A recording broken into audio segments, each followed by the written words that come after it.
começar da seguinte maneira. Uma rápida passagem a respeito do Deus Sol de antigamente.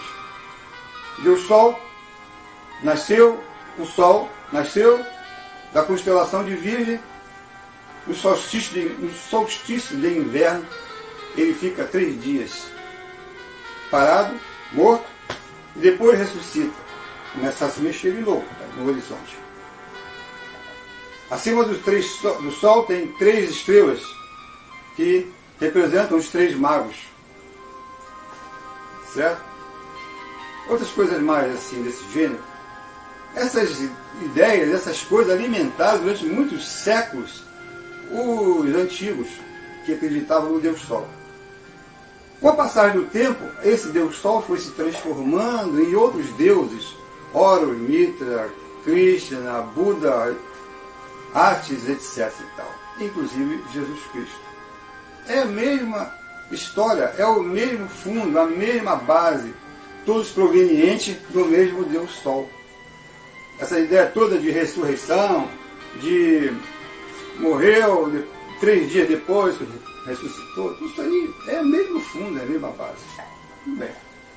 Durante o início da era cristã, quando dizem que Jesus nasceu no ano 1 e morreu no ano 33, foi crucificado, né?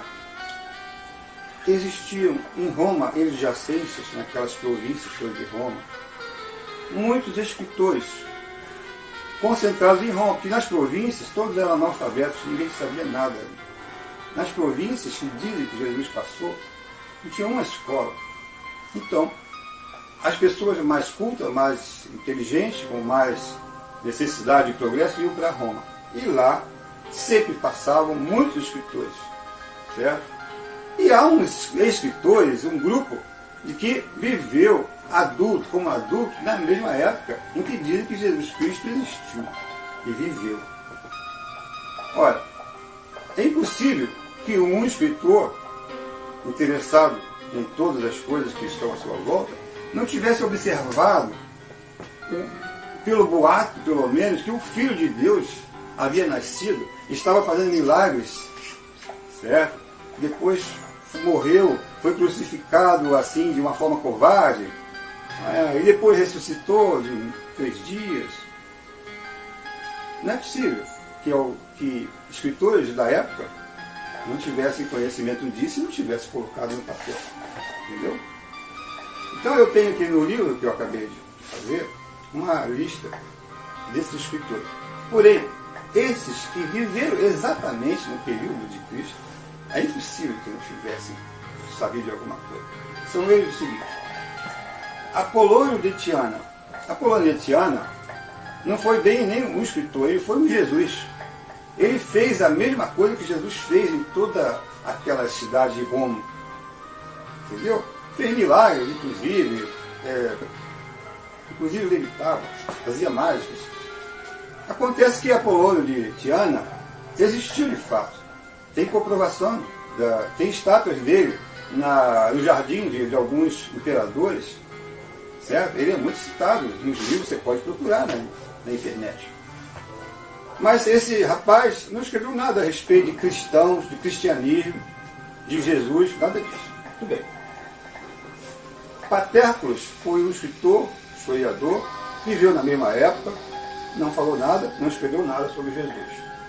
Fedro, Columela, Valério, todas essas pessoas que estão no meu livro, têm a biografia, diz exatamente quem foi e o que eles fizeram na época.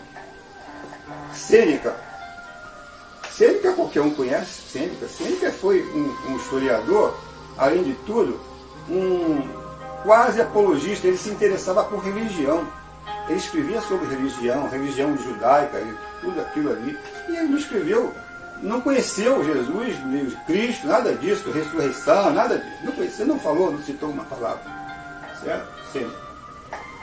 Bom, João Batista, que diz que batizou Jesus no ano 30, de fato morreu no ano 27.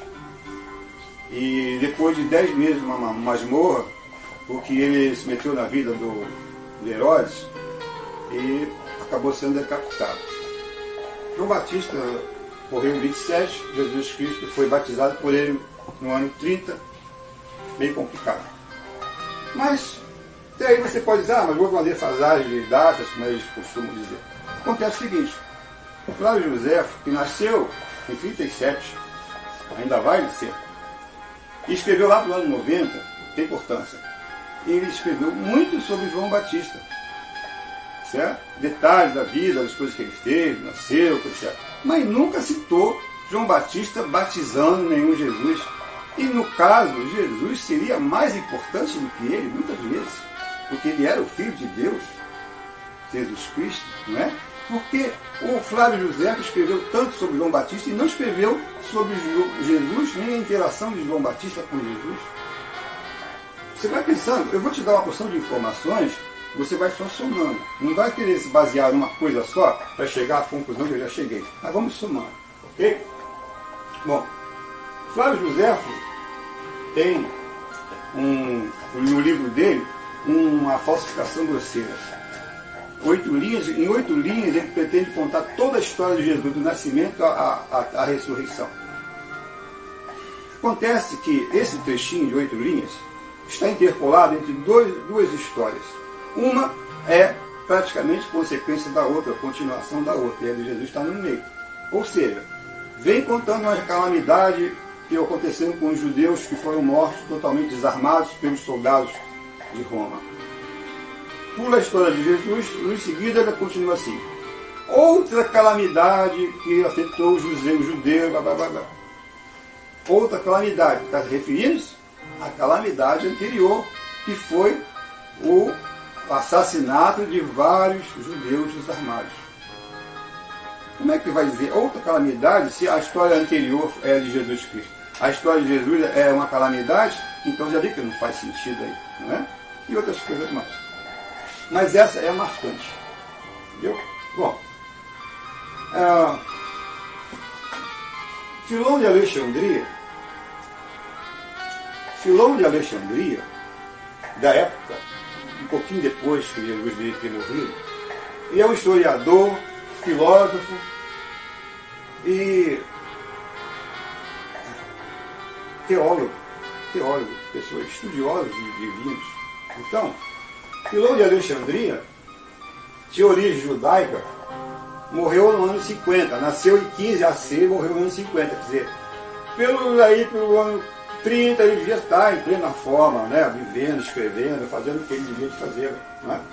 Então, ele pertenceu a uma família de sacerdotes, escrevia sobre a síntese do judaísmo, da filosofia helenística, era um apologista religioso, quase fanático, escrevia sobre Deus, estudava sobre textos bíblicos, da Bíblia, do Torá na época, e não escreveu sobre Jesus Cristo, nada.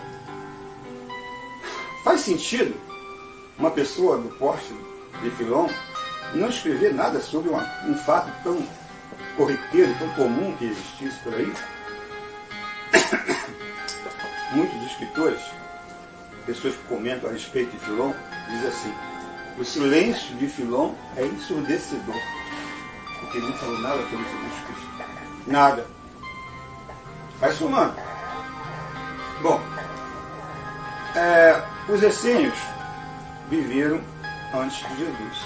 Porém, muito tempo depois, ainda havia resquícios dos ensinamentos da vida dos essênios. Por exemplo, eles viviam em Roma. E o nome dos essênios, que seguiam a Créditos, o mestre da retidão, chamavam-se cristãos também. Então tem que haver uma distinção entre o cristão de Roma, de cristão de Créditos e cristão de Cristo. Certo? Então, no início do século, se você encontrar a palavra escrita cristãos, refere-se aos cristãos de Crédito. Mais adiante nós vamos ver em seguida. Entendeu? Nessa época, era muito comum os escritores falarem sobre cristianismo primitivo. É um cristianismo que veio antes do cristianismo, chamava-se cristianismo primitivo, talvez lá até o século I. Entendeu? E a Igreja Católica, depois de ter inventado essa história toda, começou a buscar elementos comprovatórios, porque a coisa foi se tomando um certo volume, o cristianismo cresceu muito, não é? E o cuidado da Igreja Católica agora era comprovar que realmente aquela história era certa. Em 68, no ano 68, escreveram o Apocalipse. Né? Diz que foi João que escreveu o Apocalipse. Bom, escreveram o Apocalipse. Esse Apocalipse já foi copiado dos essênios, porque quando descobriram lá nas cavernas de Qumran textos dos essênios, inclusive tinha Apocalipse. Eu não sei se era exatamente igual, era parecido. Muito bem. Quando, em 325, muito tempo depois, esse Apocalipse foi colocado na Bíblia, nos textos bíblicos. Ora, por que foi colocado nos textos bíblicos? Um escrito de 68, né? Devia ser alguma coisa importante, certo? Mas tinha uma coisa que era importante negativamente. O Apocalipse falava de um cordeiro de Deus que tinha 7 olhos e 7 chifres. Ora, não ficava bem, no ano 68, em plena era cristã, Jesus Cristo, que nasceu, ressuscitou e tal, o Apocalipse falar de um cordeiro de Deus e não falar de Jesus Cristo, certo? Então o que aconteceu? Anos depois de ter sido incluído na Bíblia, ele foi retirado. Eu acho que fizeram muito bem, porque no ano 68 deveria estar escrito a respeito de Jesus Cristo, não a respeito de cordeiro de Deus, não é certo? Tudo bem, então retirado. No próximo concílio que foi feito pela religião católica, eles incluíram outra vez o Apocalipse. Dessa vez não tiraram mais. Só que agora, igual ao Apocalipse de hoje, tem muitos textos sobre Jesus Cristo. O que você deduz? Por isso que eu preciso que você seja inteligente, que tenha raciocínio. Ora, se antes tinha o Apocalipse, foi retirado o Apocalipse e foi colocado depois de novo, antes não tinha Jesus Cristo e agora tem, então foi falsificado. Compreende? Eu acho que eu estou inventando, você está me acompanhando.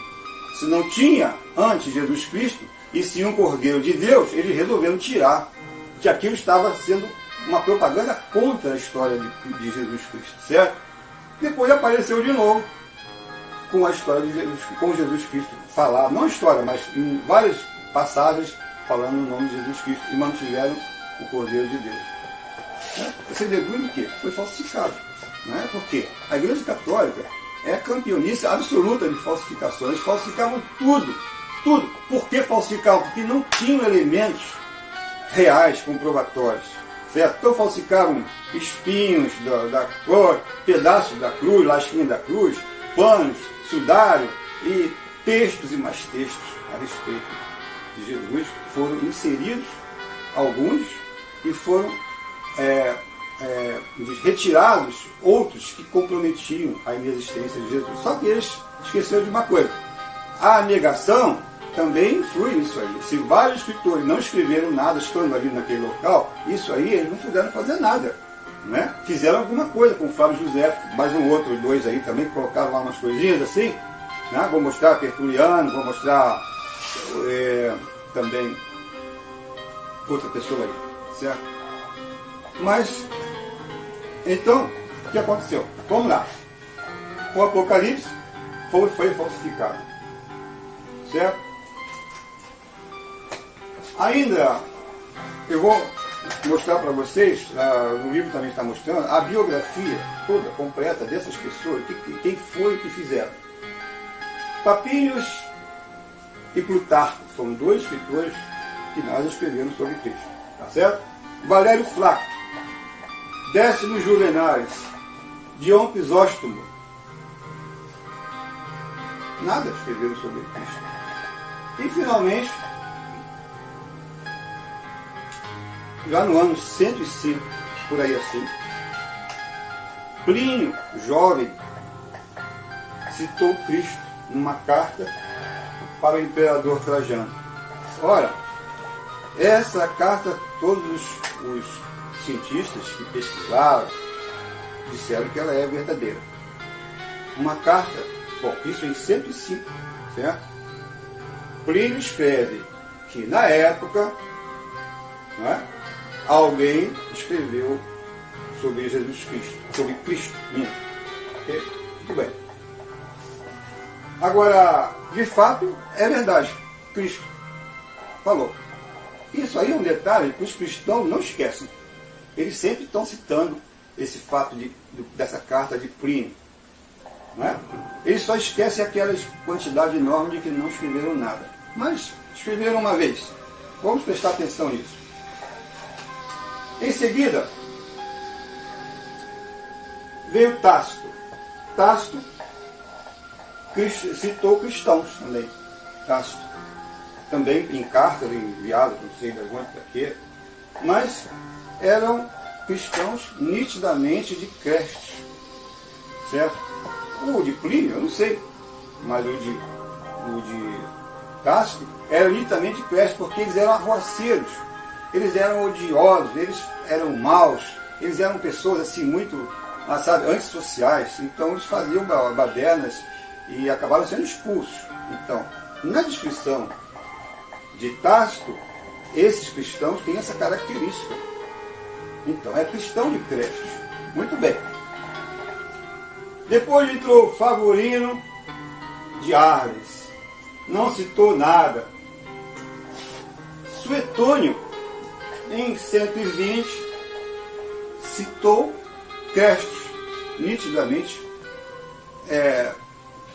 com todas as letras. Não falou mais de Cristo, falou de Crestes. Quer dizer, em 120, ainda existia a influência de Crestes, dos essênios, lá no século I, nos primeiros anos do século I. Certo? No 120, nós já estamos no segundo século, e a influência de Crestes perdurou até aqui. Tanto é que Suetônio citou Crestes literalmente. Compreende? Bom, Cláudio Ptolomeu, outro escritor, nada citou. Isso em 130. Em 140, apareceu uma pessoa especial para nós. Chamava-se Marcion. Marcion era um armador, quer dizer, ele fabricava barcos, navios, né, barcos grandes e tal. E era um cara cheio de dinheiro. Mas ele era religioso. E ele quis pegar o dinheiro dele, as finanças dele, para incrementar a religião. Porque ele acreditava, entendeu? Ele queria desenvolver uma religião. E baseou-se em algumas questões para iniciar a sua pregação. Esse Marcion, depois, transformou-se no marcionismo. Assim como tem o cristianismo, o marcionismo evoluiu, tinha muitas igrejas em Roma e adjacências marcionitas, certo? E por quê? Porque Marcion pregava dois deuses. Um deus mau, que era o do Torá, que a gente hoje conhece como Deus do Velho Testamento, e um Deus bom. Sabe quem era o Deus bom? Cristo. Cristo não era Jesus Cristo, não confunda. Era um Deus bom. Cristo sem corpo, sem forma humana. Entendeu? A palavra de Marcion diz o seguinte, por exemplo. Cristo não tinha corpo, natureza essencialmente espiritual. Entendeu? Sua aparência física, aos olhos humanos, seria totalmente irreal. Isso são palavras de Marcion. Todos os livros de Marcion sumiram, porque a igreja acabou com todos eles. Vou explicar mais um detalhinho. Mas outros escritores que haviam lido os livros dele anotaram isso e a igreja não pôde mais apagar. Então ficou Marcion. Inclusive, Marcion tinha a mesma opinião dos gnósticos. Os gnósticos eram uma corrente muito grande religiosa na época, que também compartilhava a ideia de dois deuses. O mal, que foi que criou o mundo e era vingativo e tal, a gente conhece esse Deus bem, e o bom, que pregava o amor e tal, que se chamava Cristo. Era um Deus bom. Tudo bem. Aí então, Marcion resolveu fazer um evangelho. Resolveu fazer uma Bíblia ao jeito dele. Vamos chamar de Bíblia. Regimentou alguns livros e fez então um evangelho. O evangelho dele. Ele usou algumas cartas de Paulo, poucas, e textos de um dos quatro evangelistas. Eu não sei qual foi agora, no livro está escrito direitinho lá. Entendeu? Só isso. Dizem muito que ele mexeu, que ele tirou, que modificou, etc. Tal. Dizem outros que essa carta de Paulo, as cartas de Paulo foram forjadas pelo próprio Marcion. Mas a gente sabe que os essênios já tinham as cartas de Paulo. Então vamos dizer, Marcion pegou as cartas de Paulo, dos essênios, transformou como se fosse de um Paulo e jogou no mercado. Fez um evangelho e começou a pregar aquilo para todo lado. E as pessoas aceitavam, porque era compreensível o Deus mau, que a gente hoje conhece do Velho Testamento, e um Deus bom, que não são compatíveis um com o outro. Então as pessoas aceitaram e o marcionismo se desenvolveu. Isso sabe que ano foi? 144. Nós já estamos na metade do segundo século, nada de Jesus Cristo por aqui. Você não ouviu falar disso, certo? Muito bem. Aí, por causa disso, é voz comum entre os cristãos de hoje que, por causa disso, os cristãos paulinos, conhecidos na época como tais, resolveram fazer também o evangelho deles. Entendeu? Então, depois de 144, foi que os cristãos fizeram o evangelho. Mas não foi assim, de repente, não. Foi começado a fazer. Então você vai ver em 150, em 160, 170, 180, ainda tem depoimentos de pessoas importantes, como, por exemplo, pessoas, apologistas cristãos, uma quantidade grande deles, que ainda não falava dos evangelhos na sua totalidade, citava alguma coisa, entendeu? Por exemplo, Justino, em 150, já citou Jesus, mas ignorou vários evangelhos. Não citou Paulo e nem Atos dos Apóstolos. Quer dizer, essas coisas não tinha ainda no evangelho cristão, porque Justino era cristão, era apologista. Assim como Justino, preste atenção, havia os apologistas cristãos como Aristides, Justino, Minúcio, Félix, Quadrato, Arnoldo, Lactâncio, Inácio de Loyola, Francisco de Sales, Eusébio, Tertuliano, Tatiano, Atenágoras, Irineu e Marcione. Olha essa lista que eu dei para vocês aqui. Nenhum deles falou sobre Jesus Cristo. Quer que eu repita aqui? Vou repetir para você entender bem. Aristides, Justino, Minúcio Félix, Quadrato, Arnoldo, Lactâncio, Inácio de Loyola, Francisco de Sales, Eusébio, Tertuliano, Tatiana, Atenágora, Irineu e Marcion. Todos apologistas cristãos, nenhum deles falou sobre Jesus Cristo. Sabe que ano? 150 para lá, 160, por aí assim. Vai somando. Entretanto, o Cristo que foi citado era um Deus sem corpo, não é? Um corpo sem corpo real, uma espécie de ilusão, segundo Marcion. Marcion era um desses que eu acabei de citar aqui, um apologista cristão, queria fazer o cristianismo para ele, era uma pessoa envolvida com esse negócio todo. Ele falou de Cristo, não falou de Jesus Cristo, falou de Cristo, um Deus e sem corpo.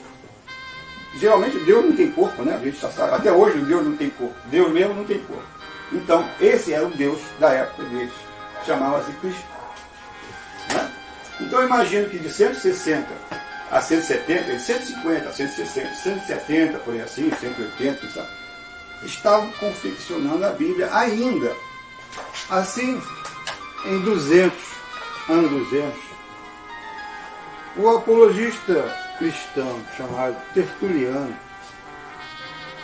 citou nos seus textos Jesus, citou Cristo separadamente e citou a Trindade, ou seja, Cristo, Deus, Jesus, Filho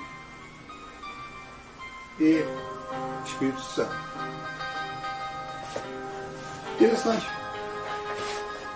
Mas acontece ainda que esse mesmo apologista cristão, Tertuliano, escreveu assim: agora, tendo confirmado que nossa religião está fundamentada nas escrituras dos hebreus, o Torá, e as mais antigas que existem, embora seja corrente, e nós admitimos inteiramente que nossa religião date de um período comparativamente recente, não anterior ao reino de Tibério. Não anterior ao reino de Tibério, que foi até o ano 37. Tertuliano diz claramente que o cristianismo não é anterior ao reinado de Tibério, que foi de 14 a 37. Ou seja, ele não conheceu Jesus. Ele não conheceu a história do Cristo lá, que foi crucificado, esse Jesus Cristo. Não conheceu, não sabe de nada. A religião que ele segue, esse apologista cristão, nasceu para cá do reinado de Tibério, mas ele também não sabe como. Você agora sabe, que eu estou explicando. A religião cristã não nasceu assim, de ninguém, nem de repente de coisa alguma. Ela veio se transformando desde o Deus Sol, vamos chamar assim. Depois veio aquela porção de místicos, de histórias fantásticas, até entrar em créditos e finalmente desembocar em Cristo, que passou a ser Jesus, e depois de 200 anos, ou aliás 325 anos, se transformou em Jesus Cristo no Concílio de Nicéia. Não temos mais dúvida alguma a respeito disso. Jesus Cristo não existe. Concorda? Então, tchauzinho.